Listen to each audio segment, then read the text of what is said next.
Hey, this is the meta review of the South African Nationals. I've been crunching numbers. I got all the lists, and I've been doing the numbers for them. And this is my video about that. So it's sort of a meta compilation of everything going on there.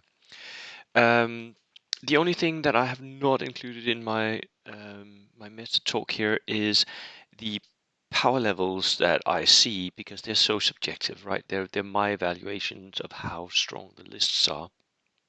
But I will say that the lists are somewhere on my scale, which I bought from brought borrowed from Russell. Um, it goes from 1 to 5. 5 being the most competitive that you can build a list, very, very strong, something that could go and win tournaments immediately, to 1 that is definitely not competitive at all. It's a historical river counter list, um, not very strong at all, not very good. Um, and for me, almost all of the lists at the South African Nationals are 2 or more. Um, there are very few of them that I think is not competitive, not good in any sense of the word, and there are a few of them that I feel like are 4.5, maybe even a 5. Um, so there are some very strong lists. I have some where, just based on the lists, not knowing the players, I feel like these lists are going to be top 5. I'm not going to reveal that here, but that's yeah. So I sort of already have an idea about what's going to happen. Um, we'll see. I've been wrong before, but I've also been right. So here is the presentation of the meta that I've gone through. So for me, it was really interesting looking at this because South Africa is pretty far from where I live in Scandinavia, and I had this feeling that I might see something that's very different. Um, and in some respects, I am seeing something that's very different, and in some respects, I'm seeing something very familiar. Um, the order dice the order dice range is from 10 order dice to 20 order dice. So we're not seeing any of the true order dice spam lists, which are 21 above, and 10 is pretty low at 1,000 points. But I have seen lower than that, and it usually doesn't work very well. The average order dice count is 13.6, which is where I would expect it to be at a competitive event in Scandinavia, in the UK as well. So that is very familiar. We have 8 lists that are in the 12 to 10 range, the anemic range, where they are going to lag order dice sometimes during some games. Then we have 10 lists. The majority of the lists are in the 13 to 15 order dice range, which is where most of my competitive lists are, which is where I'm seeing most competitive players that actually win events put their lists. And then we have 3 lists that are high order dice lists, 16 order dice list. We have nothing at 17, 18, 19, but we do have one sitting at 20 order dice, which is a very special list. I'm going to come back to that. I've already done a review of it. It's the MSU, Americans Marine Raider list. So that is very specialized, and you can't really build any meta out from that one player who does something weird. So this order dice range is more or less what I would expect. Um, I would expect a few more of the high order dice list, like a few players trying out 21 order dice plus horde builds, but we're not seeing this at the South African Nationals. The nations that have been picked are mostly Soviets and Germans. We have 6 Soviet lists. many of them theatre lists, but a few generics as well, and 6 German lists, 2 of them DAC, Deutsche Afrikakorps, and then 1 Budapest Defenders, where it's a mix of Hungarians and Germans. We usually see this at events, that there's a lot of people bringing German lists. However, the German lists, um, in general, don't do very well. Of course, there are exceptions. We have examples of German lists winning events as well. Um, but in general, the most of the German lists are labors of love. They are rivet counters or hobbyists or people who just love the German army, the aesthetics of it, or the weird and wonderful range of vehicles that you can get. Um, for this nationals, for instance, we're seeing 2 Kugelblitzes run out. So we have 2 of the German lists with the Kugelblitz in them. Um, but usually the German players don't do terribly well. I am hoping for at least 1 German winner in one of these nationals, but let's see. Then we have 5 British ones. One of them, the overpowered Indian version of a British list, where you get 200 points for free. This is also pretty much as expected. The Brits and Soviets right now are the 2 strongest competitive nations. We have 3 American lists, very strong skirmishers in the Americans, and they can also run very strong flamer lists, although we're not seeing this in the South African nationals. And then 1 each of the Finns, the Japanese, and the 3 French. And this for me is again a little bit weird seeing this. The Japanese are down with the 1 player who picks out something wacky. The Japanese, with their boost to Fnatic, should actually be quite good, but we're not seeing that yet. It's not really pushed into what's the actual results yet. So right now they're delegated to the minor nations, of 1 per event, more or less, and that is it. We're seeing no Italians. We're seeing none of the other minor nations, Romanians, Bulgarians, all of that just out. And possibly that is a reflection of how the tables usually look in South Africa. We will see as soon as we have tables. I will go over those as well, if I can. So, yeah, that's the nations.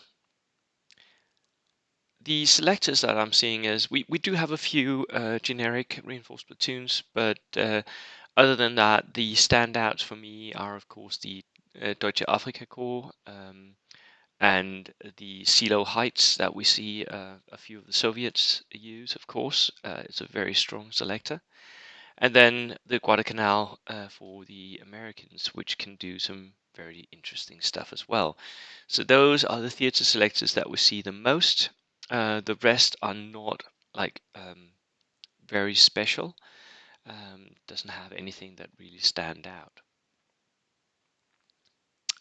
Army builds. Now, if you don't know what I'm talking about with the army builds, go and watch my video on army builds. It's somewhere on my YouTube here. I sort of categorize armies into sort of rough, yeah, I call them army builds, and it's a helpful tool for me to categorize stuff and sort of try and figure out if there's any particular army build and play style that I can see is better than others. We haven't really finished up that yet, but there are certain army builds that we're seeing more and more competitively. Um, so, and for this South African nationals, I would categorize approximately 9 of the armies as being mixed bag armies, armies where there's a lot of different stuff being put in them. Many of the German builds are mixed bags. There's some artillery. There is a lot of different infantry, some of it skirmish, some of it assault infantry, specialized units. Um, Maybe a tank, maybe an armored car as well. So that is the mixed bag, um, or what some people call the balanced platoon. Um, in the hands of a good player, that is really good because you have different um, types of tools that you can use. Um, in the hands of a not so good player, that will typically get run over, in my experience. Then we have 5 of the lists that are pseudo tank lists, where the players have access to, for instance, the most popular um, vehicle at this nationals is, of course, the universal carrier, the Bren carrier. Um, and once you stick a few of those in your army build, and you already have a tank, and you already have an armored car, you suddenly have a tank list because the Bren carrier it can take double weapon systems, and it is 7+ armored. Yes, open topped, but still that is a miniature tank. Um, the enemy is going to need dedicated anti-tank weapons to hurt, basically. Otherwise, you can pin it, of course, but you can't kill it. Um, so we see 5 of the lists out of 23 that are pseudo tank lists. I expect many of these to do well, um, simply because it's a really strong build, and typically they also have some nasty stuff inside the tanks, inside the universal carriers. Then 5 of the lists are assault type lists, where the player wants to go really close to the enemy, even into close combat. For some of them, we see a few Gurkha builds. We see some quite a surprising amount of body armored engineers for the Soviets, which I was also categorized into the assault type, especially because of all the SMGs. But some of them have flamethrowers as well, Panzerfausts. So 5 assaulty lists. These can also do really well, although there is the problem of bringing the assaulters up to assault range, um, which makes them difficult to play. A good player can really do well with these. A bad player or a mediocre player will struggle sometimes. Then we're seeing 5 lists that are motorized infantry. Um, so we're seeing quite a lot of jeeps and heavy fuel cars in this tournament, um, and 5 of them have almost all of their units sitting in some type of transport. Um, this can again be really strong. You can hit the enemy in one point of the battlefield with everything you've got if you're able to bring up your infantry in those trucks and jeeps and what have you. I see 3 good skirmish lists, which is a bit low.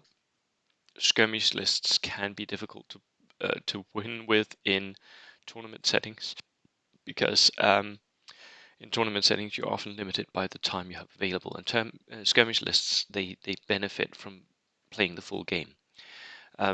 But we have 2 American lists and a Finnish one. The Finns are of course the best skirmishers of the game. And the Americans can build that wacky MSU list, which is the final army build that I would point out. So these are the army builds that I'm seeing. What am I missing then? Well, we have some army builds that are not there. Um, we are not seeing any new bashers, so there is not a single one list that has multiple rocket launchers, more than one. There is quite a few of the Soviet ones, especially and the German ones that have a single multi-rocket launcher, but there's no 5 4 multi-rocket launcher lists here. Um, Single multi-rocket launchers is the way that they rock. And I'm also missing flamer spam armies. I am not seeing any true flamer spam. The most that I'm seeing is 3 flamers in one list. Um, so the actual flamer spam where you have multiple flamethrowers and they are motorized and can be brought up to the enemy, not so much. Shirkers are also gone, of course. They are now out. The South Africans have noticed the latest FAQ and they are not using shirkers anymore. And gun lines too, which can be a reflection of what South African tables are going to look like here. Because gun lines are good on open tables. I've seen gunline armies win tournaments. The last Scottish champion, Andrew McKay, he won with the gunline army at the Scottish Nationals that I participated in last year. So you can see gun lines do very well if you have the tables for it. If not, if the tables are more closed, if there's more line of sight blocking, then the gun lines are out. And there is not a single gun line in this list of armies here. And the horde armies are also out. We're not seeing any of the players try to build a horde. Not even the Japanese player is truly a horde list. So that is all gone, missing in action. And that is my reflections on the South African Nationals for this time. I may do a I'm still doing list reviews for those players who sent me their lists. I'm not going to go through all the lists, partly because some of that I have not been sent. I'm only going through lists where the players want them featured. I'm not outing anyone on my channel, and partly because it's just too much. 23 lists is just it's way too much. I can't go through all of that. But I will go through the top lists at some point. I will maybe also make a recommendation or a prediction for what will do well. And that was it for me. Cheers.